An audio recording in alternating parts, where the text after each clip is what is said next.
आचार्य जी नमस्ते। जी नमस्ते आचार्य जी। जी सभी को नमस्ते। चलिए आरंभ करता हूँ। ओम सहनावतु सहनो भुनक्तु सह परमावहै तेजस्विनावधीतमस्तु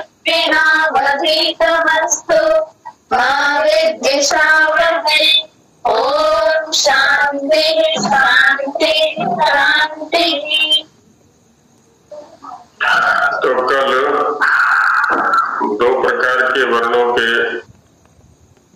स्थान के विषय में चर्चा की गई, तालव्य और मूर्धन्य।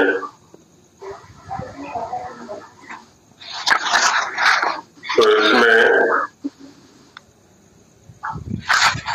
राकेश जी समझाइए थोड़ा 28वें सूत्र को। ओम आचार्य जी।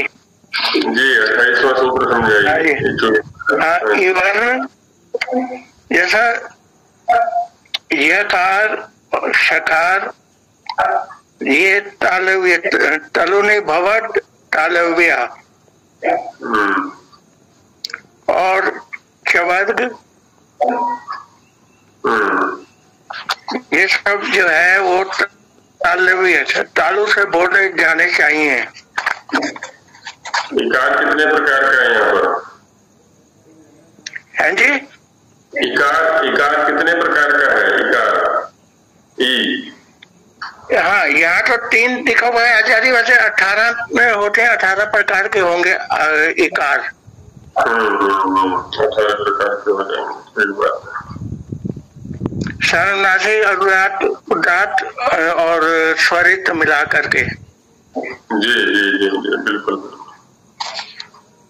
तो आगे आचार्य जी मैं कुछ बोल सकती हूँ? और इनका अभ्यास में च के उच्चारण से ही, जैसे जिस स्थान पे चकार के उच्चारण में टकराती है, वैसे शकार का भी उच्चारण उसी तरह किया जाना चाहिए। जी जी बिल्कुल, बहुत अच्छा है। जी बहन जी, नलिनी जी कुछ बोलना चाह रही। हाँ जी, तो जो मेरे को थोड़ा कल समझ लगा कि च वर्ग में जिह्वा के जिस भाग का स्पर्श जिस स्थान पे होता है, स्वर में प्रयत्न उसी स्थान को स्पर्श करने का होता है लेकिन स्पर्श नहीं करता। बिल्कुल बिल्कुल। और श भी इसी तरह, जो प्रयत्न या जो एक जिह्वा जिस प्रकार से हिलती है या जिस प्रकार से चलती है वो चवर्ग जैसा ही है लेकिन स्पर्श नहीं होता। स्पर्श नहीं होता, ठीक बात है। तो ये इसका तालव्य वर्णन हो जाता है, ठीक बात है। इसलिए कभी हमको ऐसा लगता है कि इसको हम तालु में डाल रहे हैं लेकिन वो स्पर्श तो नहीं कर रहा है, लेकिन प्रयत्न वही रहता है। उसी स्थान की ओर जिह्वा के उसी अवयव का वही प्रयत्न होता है, ठीक बात है। स्पर्श का होना न होना, दूर से होना आदि आदि भेद हो जाते हैं वर्ण के स्तर पर। तो आगे 29वां सूत्र है, कर्णपाल जी आगे हो तो समझाएं। कर्णपाल जी अभी आए नहीं, तो और हमारे आचार्य जी शायद वो किसी काम में व्यस्त होंगे, इसलिए वो कह रहे, सुबह तो कह रहे थे कि कक्षा में उपस्थित होंगे, शायद व्यस्त होंगे वो। कोई बात नहीं, कोई बात नहीं। ये सत्य मुनि जी हैं, तो मुनि जी समझाएंगे सूत्र को। सत्य मुनि जी। गुरु जी नमस्ते। जी नमस्ते जी। गुरु जी मैं तो आपके दर्शनों के लिए जुड़ा हुआ हूँ। मैं आपके साथ फोटो खिंचवा गया था, मैं तो गुरुकुल में आता रहता हूँ। अच्छा अच्छा अच्छा। मैं अभी 9 तारीख को आऊंगा, बस मैं तो रोज आपके दर्शन करता हूँ। तो माननीय सोमदत्त जी हैं, सोमदत्त जी समझाएं सूत्र को। 29वां सूत्र है ऋतुरषाः मूर्धन्याः। जी हैं। हाँ जी, अभी दिखाई पड़े थे। हेलो, 29वां जी मूर्धन्य। जी जी जी। ये जो है मूर्धन्य में, ये टे वर्ग में जो जीव्या है, ये जैसे टे वर्ग टे कहते हैं तो वहीं पे जीव लगेगी ऊपर छत पर जो है। तो ये री और री में जो दूसरा री है, ये इसे दुगना टाइम देकर बोला जाएगा उस पहले की अपेक्षा। री री, और इसमें 3 गुना टाइम दिया जाएगा री। और इसी तरह से रे में भी वहीं पर जीभ लगेगी ऊपर छत की तरफ जो है, कंठ की ओर छत पर, जैसा टे में लगेगी रे। और श का जो उच्चारण है ये मूर्धन्य वाला, ये भी वहां टे की तरह जीभ हम श, तो जीभ वहीं लगाएंगे और ऊपर से हवा पास करेंगे, वायु को पास करेंगे बाहर की ओर, तो ये श का शुद्ध उच्चारण होगा। और मूर्धा और तालु के ऊपर से करना चाहिए, तो जी मेरे विचार से तो इस तरह से। और टे वर्ग में टे ठे टे ठे, तो ठे में विस्फोट होगा हल्का सा, टे ठे टे ढे न में भी ऊपर ही जीभ लगेगी वहीं पर, तो अणा। तो इस तरह से इनका उच्चारण जो है, शुद्ध उच्चारण इस तरह से बैठता है। देखिए महर्षि जी ने एक प्रचलित शब्द दे दिया मूर्धा के लिए, छत की जीभ जो है छत पर टकराएगी। हाँ जी, अभी सामान्य शब्द है तो बहुत अच्छी प्रकार से समझ में आ जाते हैं सामान्य जो प्रचलन में शब्द है उनके द्वारा। छत तो वैसे सारी की सारी है, ये ऊपर जितनी भी है, तो छत का एक अवयव है जो मध्यवर्ती है, उसके लिए मूर्धा शब्द का प्रयोग यहाँ पर हो गया है। बहुत अच्छा है। तो दोनों महर्षि जी ने, राकेश जी ने भी और सोमदत्त जी ने भी भाव इनका बता दिया है। अब थोड़ा समास और जो तद्धितार्थ है उसके द्वारा भी कोई अर्थ जी आचार्य जी, मैं प्रयास करूं? हाँ बिल्कुल बिल्कुल जी। ऋतु रसाह मूर्धन्य में ऋतु रसाह प्रथमा विभक्ति बहुवचनांतम और मूर्धन्य प्रथमा विभक्ति बहुवचनांतम। और ऋश्च टुश्च रश्च शश्च ऋतु रसाह इतरेतर युगद्वन्द्वः। और मूर्धनि भवाः मूर्धन्याः। जी इतना है, और बाकी तो शेष लोगों ने बता दिया। अर्थ वही रहेगा जी। देखिए मूर्धन्य शब्द का प्रयोग बाहर भी होता है। ये मूर्धन्य विद्वान है या शीर्षस्थ विद्वान है, हमारे उच्च जो उच्चतम स्थिति होती है किसी भी क्षेत्र की या किसी भी विषय की, तो उसके लिए मूर्धन्य शब्द का प्रयोग हो जाता है। वैसे ही स्थानों में भी जो उच्चतम स्थिति वाला स्थान है उसके लिए मूर्धा शब्द का प्रयोग हो जाता है। मूर्धा शब्द का प्रयोग वैसे सिर के लिए भी आता है ना, जैसे मुख शब्द है। मुख शब्द का प्रयोग हम सामान्य रूप से उस अवयव के लिए करते हैं जिससे हम भोजन करते हैं, लेकिन जो सामने दिखाई पड़ रहा है उस सारे के लिए मुख शब्द का प्रयोग करते हैं।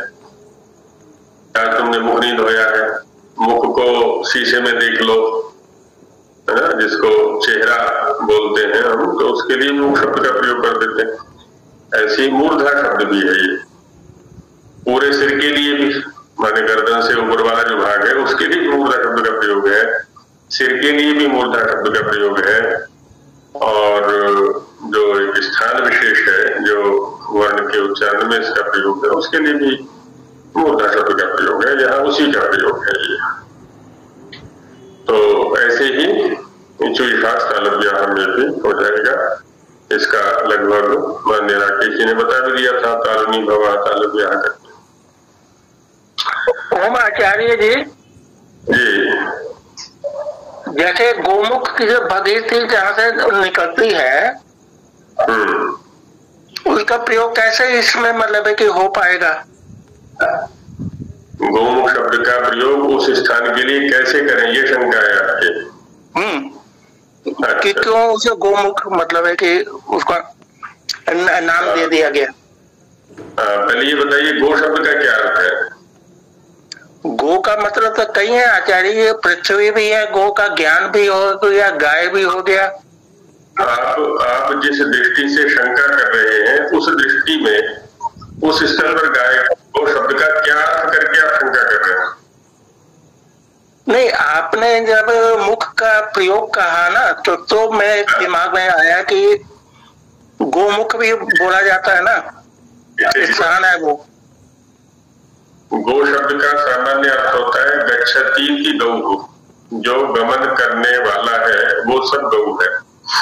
अब गंगा भी गमन करती है, गंगा में तो दो ग है। हाँ, प्रभाती।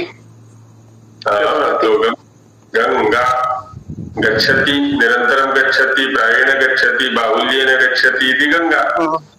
अब जब गंगा गच्छति के कारण से गंगा है तो गच्छति के कारण से उसको गौ भी कह देंगे हम गंगा को। तो गौ का मुख वहीं से है, मुख माने आरंभ, तो इसलिए वो गोमुख हो गया। गौ का मुख माने गौ का आरंभ जहां से हो रहा है। जैसे मुख्य द्वार बोलते हैं, मुख्य द्वार कौन होता है? जहां से हम घर का आरंभ करते हैं, संस्था का आरंभ करते हैं, प्रवेश करते हैं वहां पर। ठीक वैसे ही हमारे प्रधान द्वार भी कह देते हैं उसको। ठीक वैसे ही गंगा का जो मुख्य द्वार है जहां से गंगा निकल रही है तो उसके लिए गोमुख बोल दिया। गाय का मुख माने गंगा का मुख। धन्यवाद आचार्य जी।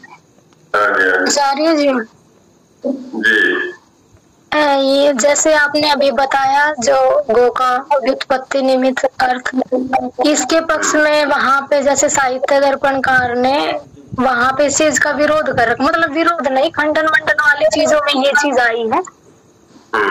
उन्होंने काव्य प्रकाशकार मम्मट जी को मतलब यहाँ पे वो बोला है कि यहाँ पे जैसे है ना उदाहरण देते हुए कि जब वो गाय सो रही है तो तब उसको भी तो गाय बोलते हैं फिर।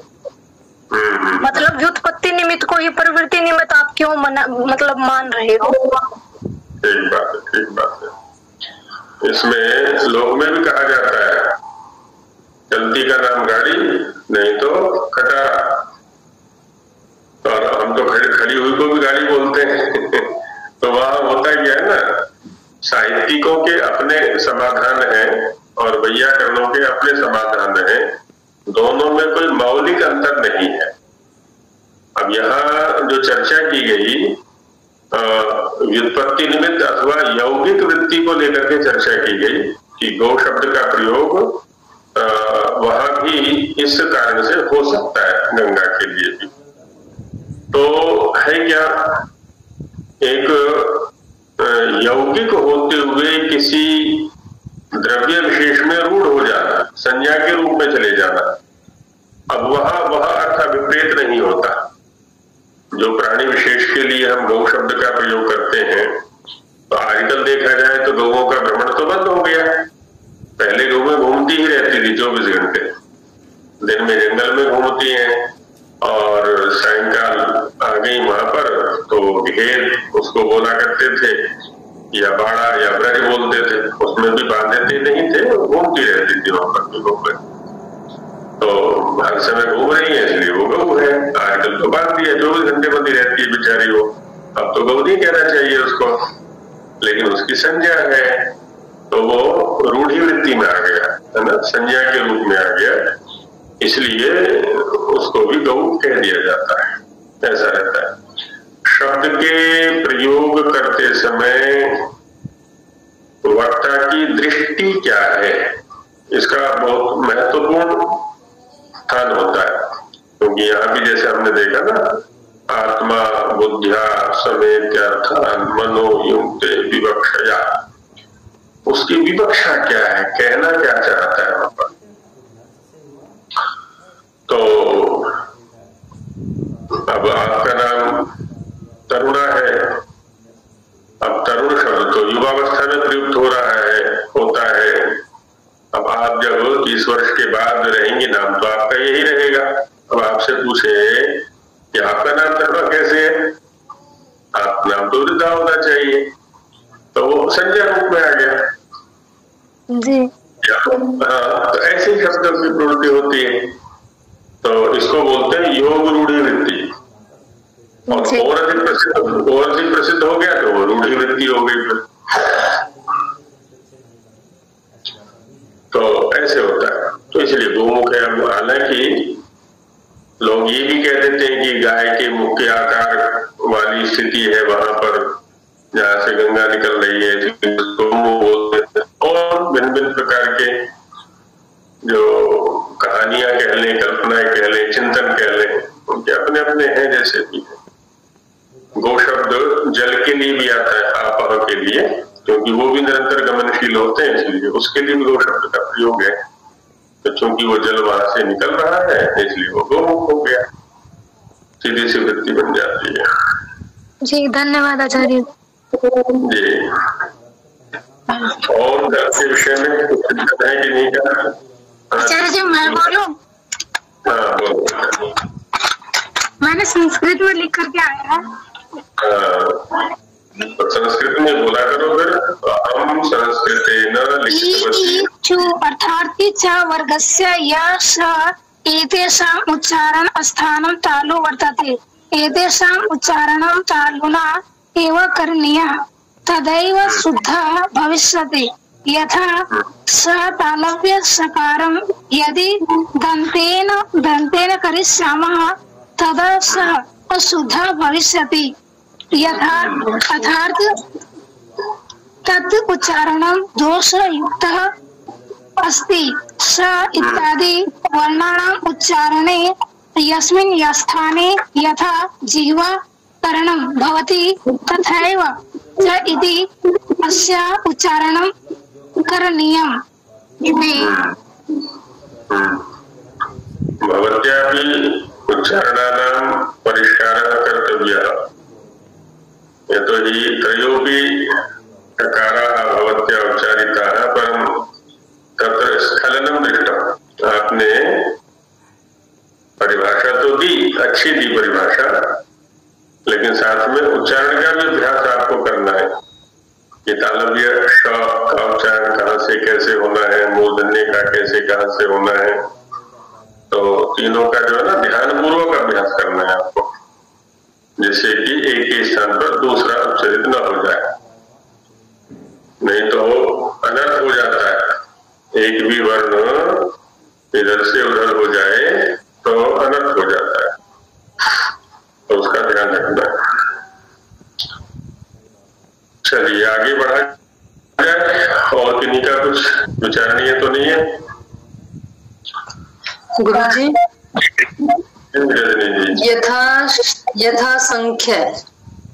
यथा संख्यम शब्द में यथा असादृश्य, इस सूत्र से समास होगा क्या?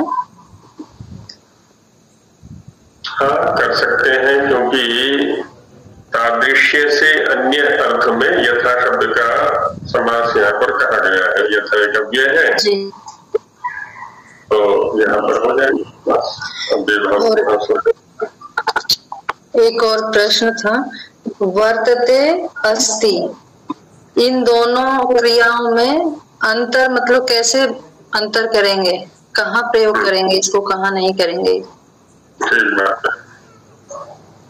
तो यहाँ है क्या ना, जो अस्ति शब्द है वो सत्ता को दिखला रहा है, मुख्य रूप से सत्ता को दिखलाने में तात्पर्य है, जबकि वर्तते जो है वो वर्तमानता को दिखलाने में तात्पर्य है। क्रिया की किसी की तो वर्तमानता है, वर्तमानता चलते रहना है या जो भी है, वर्तमान माने सत्ता को दिखलाना अस्ति का काम है, वर्तमानता को दिखलाना वर्तते का काम है। संस्कृत में, क्योंकि जो इनका सूक्ष्म तात्पर्य है शब्दों का, है ना, उनको उस सूक्ष्मता से या तत्व से जो है ना लगभग हट से गए हैं शब्द।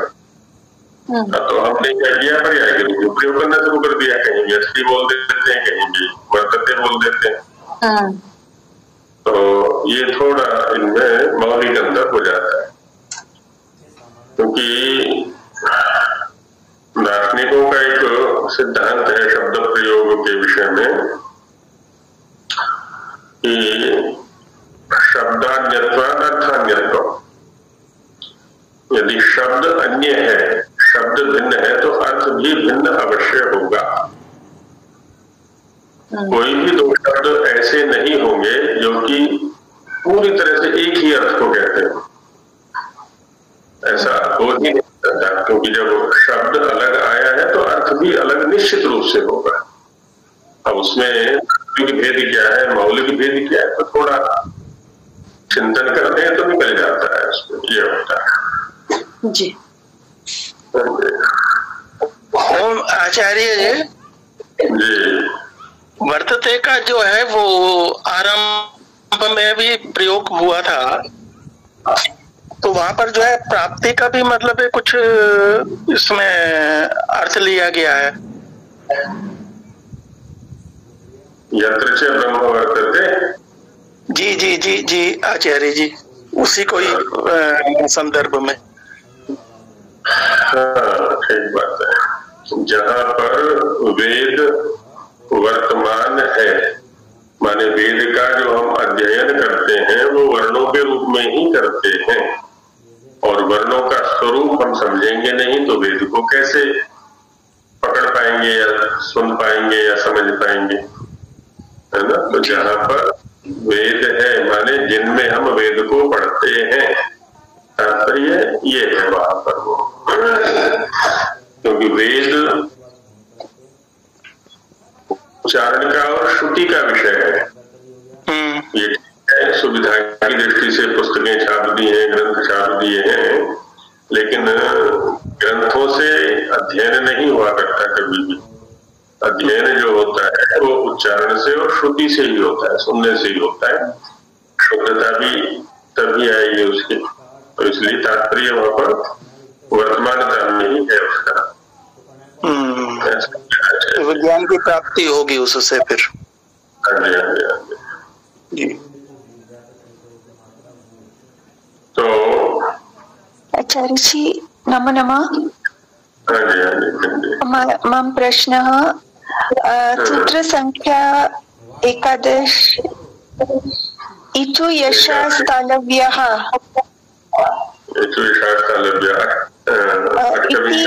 इति सन्धिविच्छेदः इतु यशः तालव्यः, परन्तु 12 सूत्रः ऋटुरुषा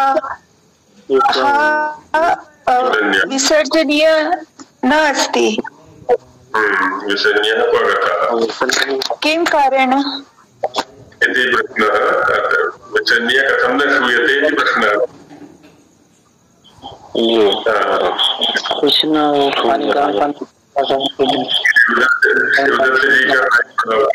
शिवदत्त जी का माइक खुला हुआ है।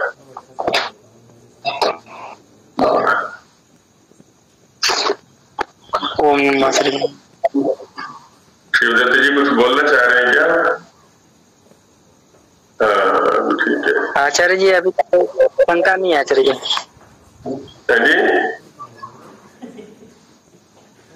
अभी प्रश्न नहीं है आचार्य जी। हाँ, नहीं माइक खुला हुआ था मेरे साथ। तो आचार्य जी, मुझे शंका थी जी, मैं एक शंका पूछना चाहता हूँ जी। बोलिए क्या है? जैसा ये सुबंत शब्द हैं, तो ये मुझे अभी जो है पूरे ज्ञात नहीं हुए, मतलब याद नहीं हुए। तो क्या ये समास जो पढ़ रहे हैं हम, समास उसके बिना भी पढ़ा जा सकता है, सुबंत को ना जाने, सुबंत के बिना रूप जाने? अच्छा, ठीक, बताता हूँ। पहले संगीत बहन जी ने प्रश्न किया था कि इचुयशाह और तालव्या दो पद है वहां पर विसर्जनीय जो है वो सकार के रूप में सुनाई पड़ रहा है, जबकि ऋतुरषा मूर्धन्या यह विसर्जनीय का लोप हो गया है, यहाँ तो सुनाई नहीं पड़ रहा है वो। तो ऐसा क्यों है? संधियां जिन्होंने पढ़ी हैं, व्यंजन संधि विशेषकर, क्योंकि व्यंजन संधि का ये विषय है, तो विसर्जनीय जो होता है वहां पर कहा हुआ खर अवसान और विसर्जनीय, या तो खर वर्ण परे हो या अवसान परे हो तब होता है। और उसी प्रकरण में थोड़ा आगे चलेंगे तो कहा हुआ है विसर्जनीय से स, है ना, खर के परे विसर्जनीय को स आदेश हो जाता है। तो जो ये त है वर्ण, तो ये खर में आएगा, ख प छ ठ थ च ट त वहां पर आता है, तो यहाँ इसको सकार हो गया है। जबकि जो म वर्ण है मूर्धन्य वाला वह अश प्रत्याहार में आएगा। अश प्रत्याहार जो है ना, अ ई उण अ से लेकर के ज ब ग ड़ दश वहां तक बनेगा, तो बीच में यम गण नम म वर्ण आ गया, तो ये अश में आया है। तो उसमें है कि भो भगो अघो पूर्वस्य योषी, तो इसको य आदेश हो जाता है पहले और फिर लोप शाकल्यस्य के अनुसार इसका लोप हो जाता है। तो इसलिए अश प्रत्याहार अंतर्वर्ती कोई वर्ण परे होगा तो विसर्जनीय का श्रवण नहीं होगा, खर परे होगा तो उसका सकार के रूप में श्रवण होगा, ये स्थिति रहती है। धन्यवाद आचार्य। आगे महर्षि जी ने प्रश्न किया था कि समास क्या सुबंत रूपों के बिना भी हम कर सकते हैं? तो नहीं कर सकते, क्योंकि समास सुबंतों का ही होता है। और आप लोगों ने जिन्होंने अभी सरलतम विधि के माध्यम से पाठ चल रहा था, तो द्वितीय अध्याय के प्रथम और द्वितीय पादों को वहां पर पढ़ा है, समास प्रकरण पढ़ा है, विभक्ति प्रकरण पढ़ा है। तो समास प्रकरण में सुबंत का सुबंत के साथ समास होता है। और जब हम विग्रह करते हैं तो किसी ना किसी विभक्ति से विग्रह करेंगे, प्रथमा से, द्वितीया से, तृतीया चतुर्थी जो भी है। तो रूप यदि याद नहीं होगा तो उसमें हम विग्रह नहीं कर सकते, तो इसलिए उसका याद होना अनिवार्य है। हाँ, इतना अवश्य है, याद का मतलब ऐसा भी नहीं है कि हम उन्हीं को रटते रहें। संस्कृत के सानिध्य में रहें, कुछ ना कुछ ग्रंथ निरंतर पढ़ते रहें संस्कृत का। कहीं कोई चीज संदिग्ध लगती है, नहीं समझ में आती है, तो उसको अधोरेखांकित कर लें, अंडरलाइन कर लें या लिख लें अलग से, और कोश आदि की सहायता से फिर उसको देख लें। तो धीरे धीरे क्या होता है ना, सभी शब्दों से हमारा परिचय हो जाता है।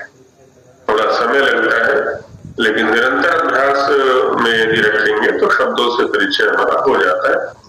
न कठिन है न ही असंभव है। क्योंकि कल भी जैसे चर्चा चली थी हमारी, अब तालु शब्द है, नपुंसक लिंग भी है, पुल्लिंग भी है ये। अब ये चीजें क्या होती है ना, निरंतर पढ़ते रहने से सामने आया करती है, क्योंकि एक ही शब्द कई रूपों में हमारे सामने आएगा। जैसे हम सब समाज में रहते हैं, परिवार में रहते हैं, अपना समवार परिचय हुआ है, किसी एक रूप में देखा, एक स्वभाव में देखा, एक प्रकृति में देखा, एक नेचर में देखा उसको, व्यक्ति विशेष को। कल को किसी अन्य प्रकरण में देखा है, माने आज हमने देखा किसी सत्संग में अलग प्रकार के कपड़े थे, कल को देखा किसी पार्टी में तो अलग प्रकार के कपड़े हैं, रूप बदल गया वहां जाकर के। परसों को किसी और भिन्न प्रकरण में देखा है तो कुछ और ही रूप दिखाई पड़ेगा। तो जैसे हम आपस में एक दूसरे के अनेक प्रकार के रूपों से धीरे धीरे परिचय में आते हैं, वो भी तब जबकि बार बार वो व्यक्ति विशेष हमारे सामने कई प्रकरणों में आए तब, और नहीं तो प्रथम बार जिस रूप में मिले थे लगभग वही छवि उसके विषय में बन जाया करती है हमारी। तो यही स्थिति शब्दों की भी है। साहित्य पढ़ते रहें, संस्कृत के ग्रंथ पढ़ते रहें, ऋषियों के ग्रंथ पढ़ते रहें, तो शब्द कई प्रकार से कई रूपों में हमारे सामने आता है, उसका परिचय हो जाता है धीरे धीरे। किसी भी शब्द को समझे बिना न छोड़े, बस इतना थोड़ा संकल्प लेकर के बैठे होगा इसका वास्तविक स्वरूप क्या है। ग्रंथ राशि हमारे पास बहुत है, शब्दकोश भी है, रूपों के भी हैं और बहुत सारे लगे हैं। तो आगे बढ़ते हैं। पीछे कहा गया ऋतुरषाः मूर्धन्याः, उसमें र जो वर्ण है, रेप जो वर्ण है, उसको मूर्धन्य कहा गया है। उसका एक और भी उच्चारण स्थान है, उसको दिखाते हैं कि रेफो है ना, रेफा प्रथमा एकवचनान्तम, दन्तमूलीयः प्रथमा एकवचनान्तम, एकेषां षष्ठी बहुवचनान्तम। दन्तमूले भवः दन्तमूलीयः, यहाँ छ प्रत्यय से इस शब्द को सिद्ध किया गया है। तो वर्णों का जब निर्देश किया जाता है, अब यहाँ तो सामान्य रूप से सीधा वर्ण का ही उच्चारण कर दिया, जैसे ई चू यशाः तालव्याः ऋतुरषाः मूर्धन्याः। अकेले वर्ण को निर्देश करना होगा तो उसके साथ में कार प्रत्यय जोड़ दिया जाता है। कार जैसे अकार, उकार, चकार, पकार, टकार, कार कार ऐसे जोड़ देते हैं। जबकि र जो वर्ण है तो उसके निर्देश के लिए इफ प्रत्यय जोड़ा जाता है, इफ। तो इसलिए इसको रकार न कह करके रेफ कहते हैं। अन्यों में कार प्रत्यय जुड़ता है, इसमें इफ प्रत्यय जुड़ता है। तो रेफा, रेफा माने र वर्ण। एकेषाम् आचार्याणां मतेन दन्तमूलेन उच्चारणीयो भवति या दन्तमूले भवो भवति, है ना। कुछ आचार्यों के मत में र वर्ण का जो उच्चारण स्थान है वो है दंतमूल। मूर्धा तो एकदम ऊपर है, जहां पर जिह्वा 90 डिग्री में एकदम खड़ी हो जाती है और जो उसका अग्रभाग है वह स्पर्श करता है ऊपर जाकर के। दंतमूल से तात्पर्य है तालु से थोड़ा और आगे चलेंगे, मसूड़े कह सकते हैं। धात जो संज्ञा है वर्णोच्चारण के प्रसंग में, आगे वाले जो है ना वही है जो दिखते हैं, जो दिखते नहीं है वो दांत नहीं है। तो वर्णोच्चारण के प्रसंग में वैसे तो दांतों के अपने प्रकार हैं, दृष्टा आदि है ना, कुछ दाढ़ है, कुछ कीले हैं, कुछ दांत हैं, अलग अलग प्रकार हैं। तो दांत तो आगे वाले ही कहलाते हैं। तो उनका जो मूल है, जहां से वो आरंभ हो रहे हैं, मसूड़े जिनको बोल देते हैं ना अंदर की ओर, वहां स्पर्श करके र का उच्चारण कुछ आचार्य करते हैं। अब हमारा जो अभ्यास है वो तो ऊपर का ही है, र या र। अब देख चरण करके सब कहाँ का है, दंतमूल का अभ्यास है कि मूर्धा का अभ्यास है अपने अपने स्तर पर देख लें उच्चारण करके। जैसे ट में तो ठीक है, र, अब र में जीव आगे की ओर भाग रही है, माने जहां से ट का उच्चारण कर रहे हैं वहीं से र बोलेंगे, जीभ खड़ी हो जाएगी। र तो दंतमूल की ओर जा रही है जीभ लगभग, इधर उत्तर भारत वालों का ऐसा ही अभ्यास र नहीं है, र है, र। तो जहां से दांतों का आरंभ हुआ, दांत से तात्पर्य ऊपर वाले दांत, नीचे वाले नहीं। तो ऊपर वाले दांतों की जड़ में जाकर के जीभ का हल्का सा स्पर्श होगा, पूरा स्पर्श नहीं। तो ये लगता है उत्तर भारत वाले ही आचार्य हैं, क्योंकि उत्तर भारत में ऐसा ही उच्चारण सुरक्षित है, दंत मूल वाला ही रेप का, मूर्धा वाला नहीं है। तो ऐसा है। आगे तवर्ग का दिखलाते हैं। दंत मूलस्तु तवर्ग, दंत मूल प्रथम तु अव्ययपदम, तवर्ग प्रथम एकवचनान्तम।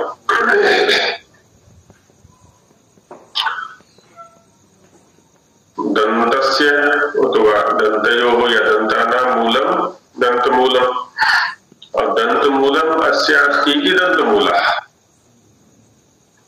जो मत्वर्थ प्रत्यय है, मत आदि प्रत्यय जहां होते हैं ना, वहीं पर एक प्रत्यय है अच, अर्श आदि भोज। तो उसके अनुसार यह अच प्रत्यय होकर के दंतमूल ऐसा निर्देश हो गया है।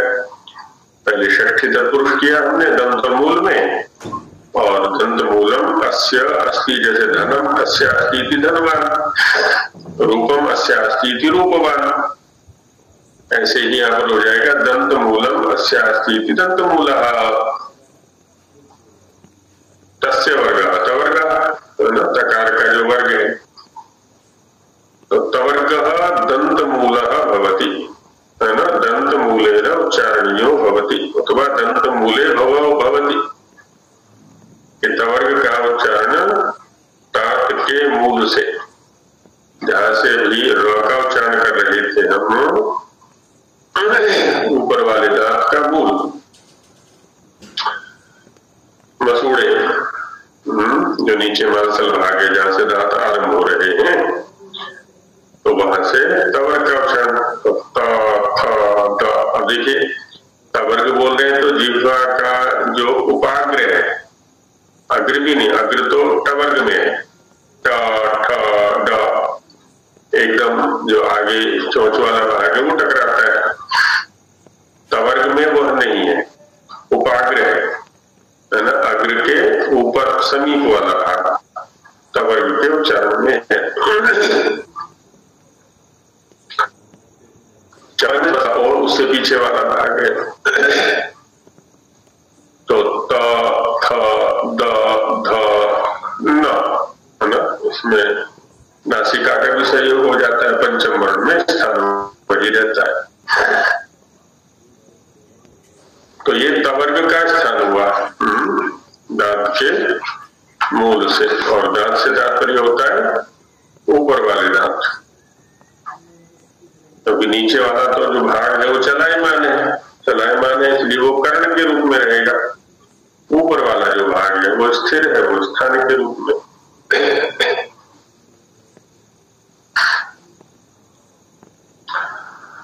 अब तवर्ग के विषय में सामान्य सिद्धांत दिखलाते हैं।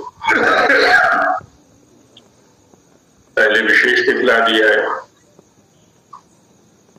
लीतुलसाः प्रथमा भोजनान्तम, दंत्राः प्रथमा भोजनान्तम, लिश्च तुश्च लश्च सश्च इति लीतुलसाः इतरेतर योगोद्भवः, दन्ते भवाः दंजाः, पूर्वत है सारी चीजें।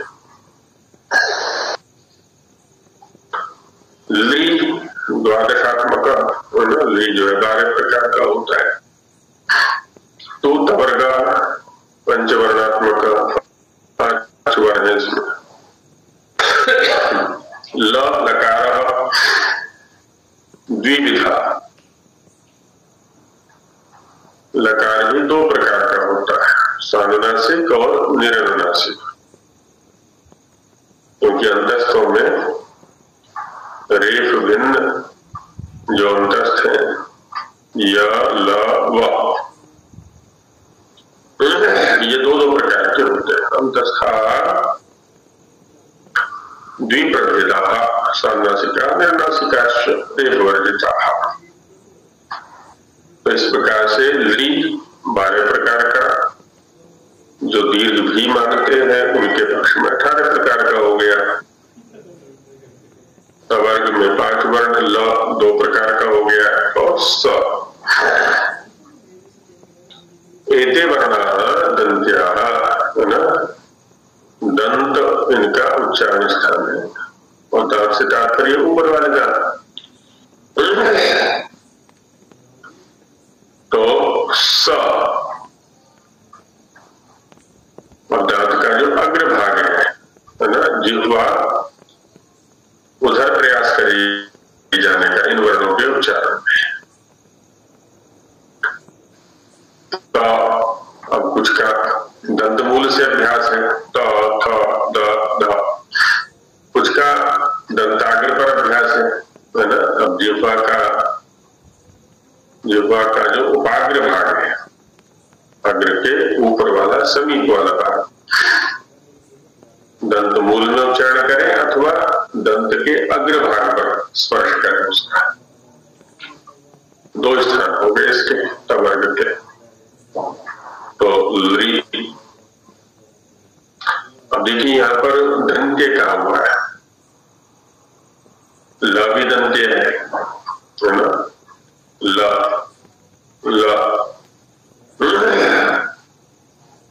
हमारा जो अभ्यास है वो दंत मूल है।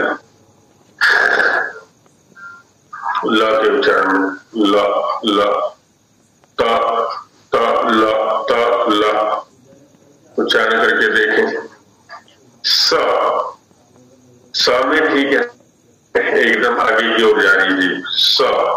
अब देखिए वहां पर यानी बहन ने पहले प्रश्न भी किया था कि ये ऊष्मागम जो कहा हुआ है इससे क्या तात्पर्य है, यहां स्पष्ट हो जाएगा। वो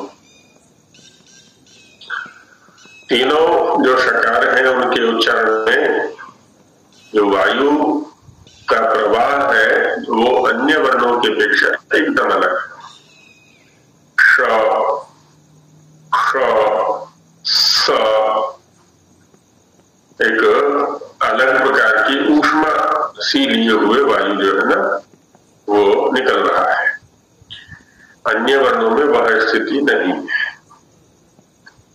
तो इसलिए उनको ऊष्म वर्ण कह दिया है। तो सकार का उच्चारण में दंत करना है। तो वो आचार्य जी ये सकार का जो उच्चारण है, जीवा थोड़ी सी उसको स्पर्श करती भी है, नहीं भी करती। और वैसे दांत से, हाँ, दंत से ही मतलब है आप उच्चारण कर सकते हैं। हाँ बिल्कुल, जीभ जो है ना दांत की ओर जाएगी, स्पर्श नहीं करेगी। जाएगी लेकिन स्पर्श नहीं कर नहीं रही है। हाँ नहीं करेगी, लेकिन प्रयत्न दांत की ओर रहेगा उसका। अच्छा, आगे प्रयत्न जब प्रकरण पढ़ेंगे ना तो वहां स्पष्ट हो जाएगा ये विषय। जो तवर्ग है उसमें तो पूरा स्पर्श करेगी वो, चाहे दंत से उच्चारण करें चाहे दंत मूल से उच्चारण करें। त थ द ध है ना, जीव जो है ना, जीव का अग्र के ऊपर वाला समीप वाला जो भाग है वो स्पर्श करेगा, पूरा स्पर्श करेगा। इसलिए जो 5 वर्ग हैं इनका एक नाम है स्पर्श, क्योंकि यहाँ कर्ण जो है जिह्वा का वह अवयव अपने अपने स्थान पर पूरा स्पर्श करता है। तो कर्ण के द्वारा स्थान पर पूर्णतः स्पर्श होने के कारण से ही इन वर्णों का नाम है स्पर्श। आगे प्रयत्न के प्रकरण में ये भी चर्चा आएगी। सामने वैसा नहीं है, सामने दूर रहती है जिह्वा। ला ला ला, अब ल में जैसे र है वैसे ल है। अब र ल का जो अभ्यास है इधर उत्तर भारत में लगभग दंत मूल पर है, मसूड़ों की ओर जिह्वा जाती है, दांत की ओर न जाकर के। स में सामने जा रही है, ला, अब देखें ला ला ला है ना, वो दंत मूल पर जा रही है दांत में जाकर। ये अलग अलग अभ्यास हो सकता है थोड़ा, इसलिए वैकल्पिक स्थिति रख दी जाती है। आचार्य जी, हम लोग ये जो तो है ये हम लोग तो दांत से करते हैं। दांत से बोला हुआ है इसमें भी सर्विस ये दंत मूल का नहीं, हम ऐसे लगता है बोलने में कि दंत मूल नहीं है। अपनी जीभ तो देखें कहाँ जा रही है, दंत मूल में जा रही है, नहीं अपनी तो दंत मूल में नहीं जा रही, दंत पे ही जा रही है। ठीक है, तो आप इस सूत्र वाले पक्ष में है, फिर मृदुरसा दंत्या वाले पक्ष में है, तो वो ठीक है। पर हम लोग को क्या उसको दंत मूल्य नहीं ठीक है, जो दोनों विकल्प दिखा रखे हैं पर दकारो दंत मूल्य पीछे कह दिया है, तवर्गा दंत मूल्य, और यहाँ पर कह दिया है जो दंत्या, तो से अभ्यास है वो भी ठीक है, दंत से अभ्यास है वो भी ठीक है।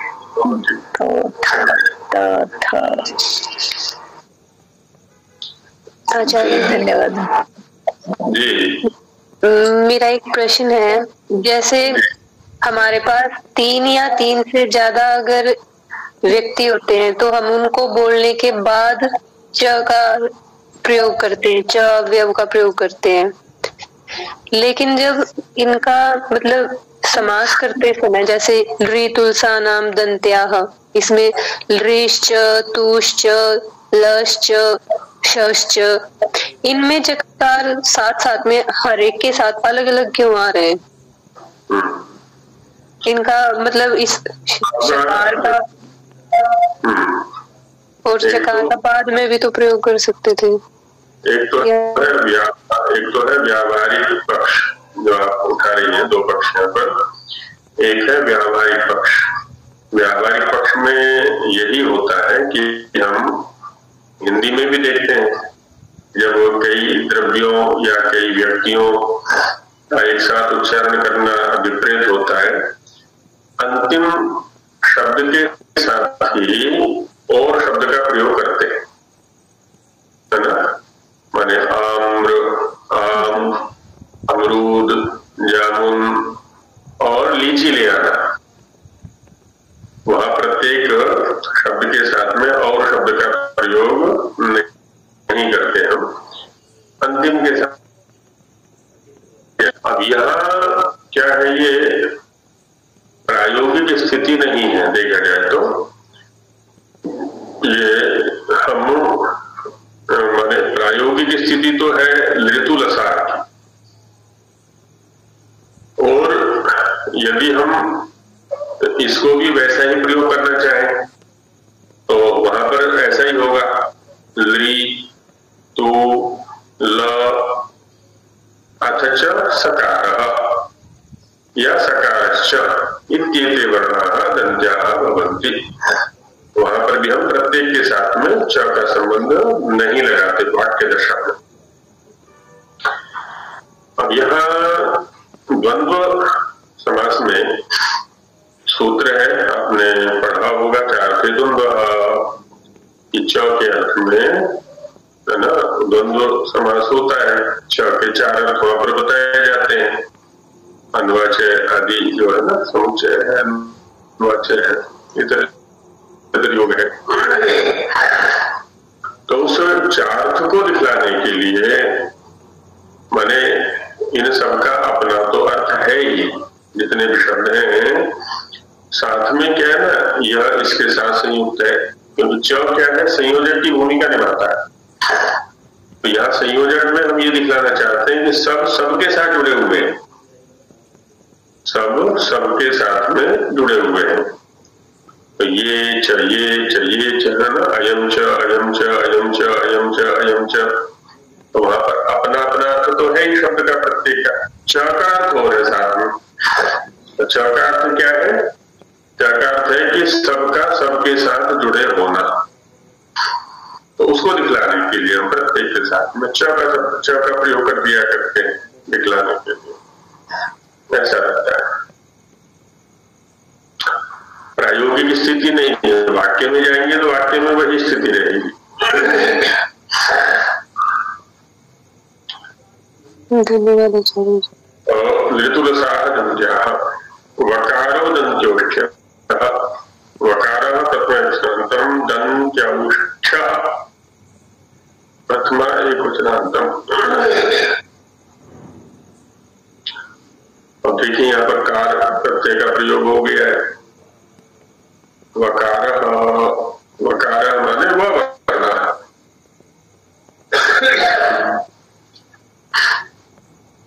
पूर्वक यहाँ पर भी दंत्ये भवा दंत्याः ओष्ठ्ये भवा ओष्ठ्याः, और दंत्य ओष्ठ्य में कर्मधारय समास कर देंगे।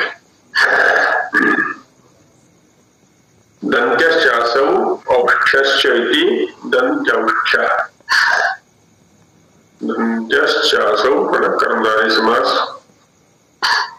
जिन्होंने अभ्यास किया हुआ, असौ से या सह शब्द से उसका निर्देश कर दिया जाता है। ये दंत्य भी वही है और औष्ठ्य भी वही है, दोनों धर्म हम एक में ही दिखलाना चाह रहे हैं। तो कर्मधारय समास। अब यहां जो स्थिति है वो ये है कि ओष्ठ से तात्पर्य है अधरोष्ठ, नीचे वाला ओष्ठ, और दंत से तात्पर्य है ऊपर वाला दांत। ओष्ठ माने नीचे वाला और दंत माने ऊपर वाला।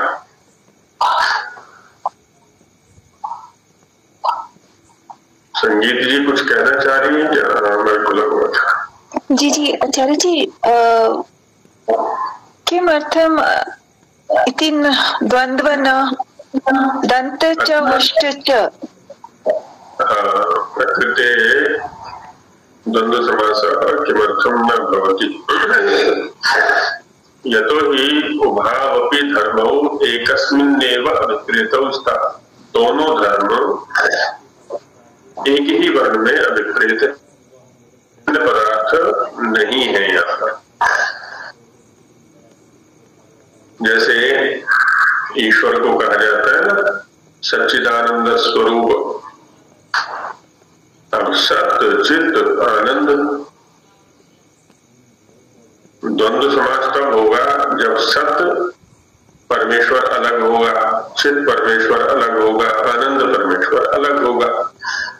अब चूंकि यहाँ पर तो तीनों शब्दों से एक ही परमेश्वर का संकेत किया जा रहा है, या केवल गुण को कहें हम, गुणी को ना कह करके गुण को कहें तब द्वंद्व कर सकते हैं, और स्वरूप के साथ में फिर बहुरी कर देंगे। और यदि परमेश्वर को कहते हैं सीधा तो फिर कर्मधारय कहेंगे। इसलिए महाभाष्य में एक प्रयोग आया हुआ है खंजकुब्ज। खंजकुब्ज न्याय कह ले उसको, खंजकुब्ज लंगड़ा लूला, तो लंगड़ा लूला न्याय। अब देवदत्त लंगड़ा भी है और लूला भी है ना, खंज भी है और कुब्ज भी है। अब इसको कैसे निर्देश करें? देवदत्त तो एक ही है, खंज के द्वारा भी उसी को कहा जा रहा है और कुब्ज के द्वारा भी उसी को कहा जा रहा है। कुब्ज माने कुबड़ा, तो उसमें कर्मधारय कर देते हैं खंजश्चासो कुब्जश्च खंजकुब्जा। तो वैसे यहाँ पर भी है दंत्यश्चासो ओष्ठश्च दंत्योष्ठ्या।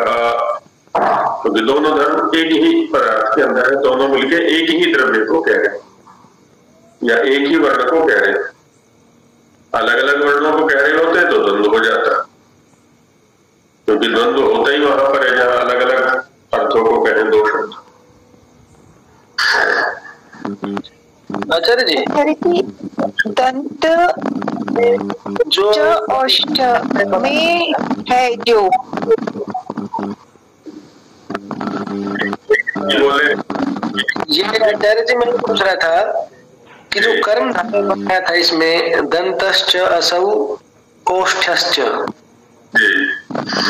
अब इसमें क्योंकि कर्म धारे में सामान्यतः विशेषण और विशेष का जो संबंध है, तो यहाँ किसको किसका विशेष बनाएंगे हम? ये और काफी माइक खुला हुआ है, माइक को बंद कर दिया करें। एक समय में एक ही माइक खुलेगा तो फिर ये घर घर व्यवधान नहीं होगा। हाँ, जैसे मैंने अभी खंजकुब्ज उदाहरण दिया था, अंजस्यासौ कुब्जश्च। अब होता क्या है वक्ता के लिए, कभी वो किसी गुण की प्रधानता, किसी गुण को प्रधानता दे देता है, कभी किसी गुण को प्रधानता दे देता है। तो जिस गुण को प्रधानता देगा वो विशेष्य बन जाएगा, जिस गुण को अप्रधानता देगा वो विशेषण बन जाएगा। तो खंज कुब्ज भी हो सकता है, कुब्ज खंज भी हो सकता है। एक को विशेषण और एक को विशेष्य बना दिया जाता है वहां पर। वैसे यहाँ पर भी है दंत्योष्ठ्य है ना। अब दंत्य को यहाँ पर विशेषण बना दिया है, ओष्ठ्य को विशेष्य बना दिया है, बाकी दोनों पद मिलकर क्या है, एक ही द्रव्य को रहे वकार को, ऐसा होता है। तो वकार दंत्योष्ठ्य भवति। अब यहाँ रूढ़ी वृत्ति के अनुसार, रूढ़ी कह लें, प्रसिद्धि कह लें, संज्ञा कह लें, प्रायः जिह्वा को ही कर्ण के रूप में लिया जाता है। आगे जो कर्ण का प्रकरण आएगा वहां ये चर्चा की जाएगी। अन्य को स्थान के रूप में ले लिया जाता है। जबकि थोड़ा और व्यापक रूप में इसको सोचें, जैसा पहले भी चिंतन हमने किया था कि जो चलायमान भाग है, नीचे वाला भाग है वह कर्ण, और जो स्थिर भाग है, ऊपर वाला भाग है वह स्थान। अब यहाँ पर ओष्ठ माने नीचे वाला, अधरोष्ठ, और दांत माने ऊपर वाला। तो ऊपर वाला जो दांत है वो स्थान हो गया, और नीचे वाला जो ओष्ठ वो कर्ण हो गया। एक तरह से देखा जाए तो जब नीचे वाला ओष्ठ ऊपर वाले दांत में स्पर्श करेगा तो वह का चरण होगा। तो वह यहाँ पर वह दांत ऊपर वाला वही है अपने स्थान पर, नीचे वाले ओष्ठ ने जाके स्पर्श कर दिया, तो ये हो गया वह दंत्योष्ठ्य। अब इसमें भी दो विकल्प हैं। उसका अभ्यास है नीचे वाले ओष्ठ से स्पर्श करके उच्चारण करने का, नीचे वाले ओष्ठ का ऊपर वाले दांत में स्पर्श करके उच्चारण करते हैं। लेकिन अधिकतम का जो अभ्यास है वो ओष्ठ का नहीं है। ओठ के पीछे वाला जो भाग है चिकना, ओठ और नीचे वाले दांत के बीच में है ना, जो ओठ की अंदर वाली दीवार है जो गीली रहती है, चिकनी रहती है, और जो खैनी खाते हैं ना, तंबाकू खाते हैं, वो वही दबाते हैं ना उसको, तो खैनी स्थान कह सकते हैं उसको, है ना, खैनी रखने का स्थान, तंबाकू रखने का स्थान। तो उससे स्पर्श किया जाता है ऊपर वाले दांत का। जब ओष्ठ से स्पर्श करेंगे तो दंत्योष्ठ्य हो जाएगा। लेकिन जब श्रिकणी है ना, संस्कृत में उसको श्रिकणी, क्योंकि प्राय वहां पर लाग रहती है, तो सुड़कते रहते हैं उसको, खींचते रहते हैं उसको, पीते रहते हैं उसको, जो भी कह रहे हैं उसको, तो उसको श्रिकणी का हुआ है। तो वही अगले सूत्र में बता रहे हैं, श्रिकणी स्थानम एकेषाम, श्रिकणी स्थानम प्रथमांतम एकेषाम षष्ठीभूषणांतम। अब यहाँ वकार की अनुवृत्ति ऊपर से ले लेंगे और उसको षष्ठी में परिणत कर देंगे। वकारस्य एकेषाम आचार्याणां मतेन सृक्कणी स्थानं भवति।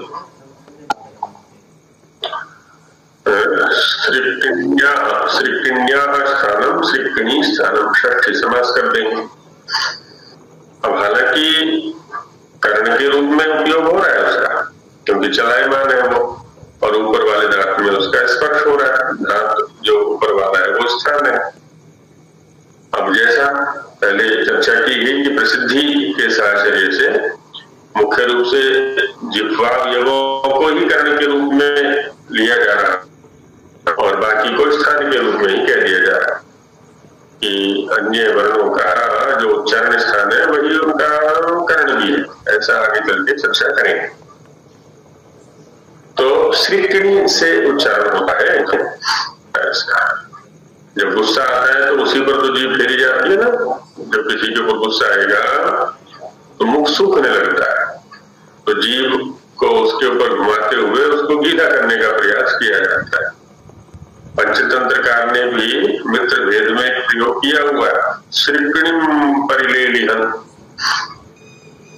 जिन्होंने पंचतंत्र पढ़ा है तो जब शेर अंत में, मित्र भेद के अंत में जब उनकी लड़ाई करा देता है वो कर्टक दमनक, इधर से जो बैल है, वृषभ है, वह अपने सींगों को मारने के लिए तैयार रहता है, उधर से शेर आता है। तो वह पंचतंत्रकार ने प्रयोग किया हुआ है सृक्कणीम परिलेलिहन।